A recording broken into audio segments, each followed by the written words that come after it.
Germany has struggled to fill its gas storage sites since Russia began throttling its supply.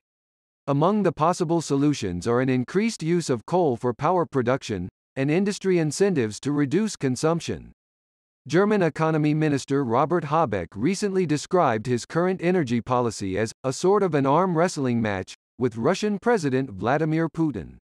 Putin may have the longer arm for now, he said on Sunday, but that doesn't mean we can't attain a stronger arm with effort. Habeck, a member of the environmentalist Green Party, is facing a nightmare scenario.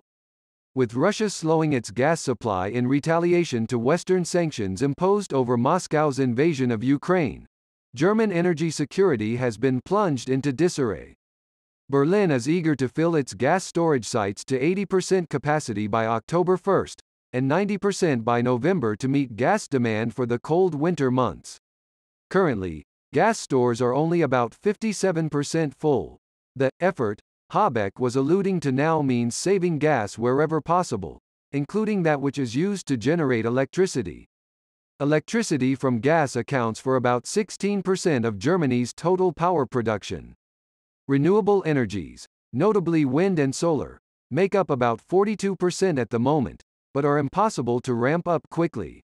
A viable alternative could be existing coal-fired power plants, of which there are 151 or so still in operation across the country, despite a government plan to phase them out by 2038. Before Russia launched its invasion of Ukraine in late February, the German government alliance of the center-left Social Democrats, the Greens and the Liberal Free Democrats had even decided to bring the coal phase-out forward, ideally, to 2030. But it is now insisting that the surprise U-turn on energy policy didn't mean an exit from the coal exit itself. A bill providing the legal basis to burn more coal for power generation is now making its way through Parliament, aiming to boost the output of so-called reserve power plants that are regularly used for grid stabilization and were scheduled to go offline over the next few years. In addition, power plants that were already mothballed under the phase-out plan but are still technically operational are to be brought back online. Those so-called plants of last resort usually burn more polluting lignite from mines in eastern Germany. Kirsten Andrea, head of the German Association of Energy and Water Industries, told German public broadcaster ARD on Monday that reserve power plants burning German lignite can be brought online in a relatively short time span. Those using hard coal for electricity generation would need coal imports from abroad, she said. Germany closed its last remaining hard coal mine in 2018, and has since relied on Russia for half of its needs of the fossil fuel. Russian coal can be completely replaced by other countries in a few months. Especially from the US, Colombia and South Africa, Alexander Beta, board chairman of the Association of Coal Importers, said in a statement.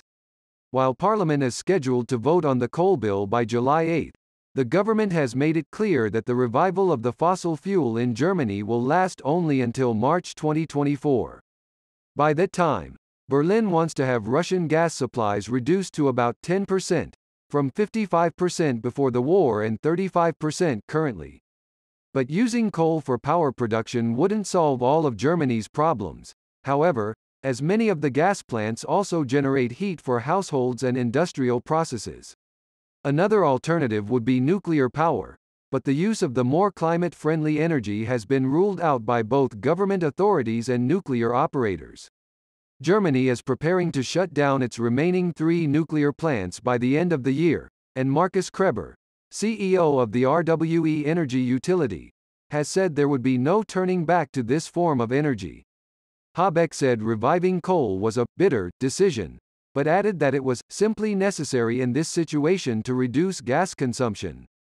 One way Berlin hopes to achieve this is to curb gas usage with a new market-based gas auction model offering industry incentives to reduce consumption, and diverting the unneeded supply to long-term storage.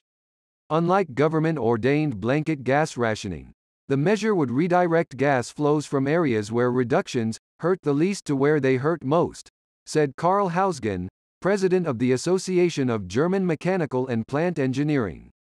The new measures come amid heightened German efforts to buy so-called liquefied natural gas, LNG, on the world market, an increasingly crowded trade, given that other countries are also eager to cut their gas dependence on Russia.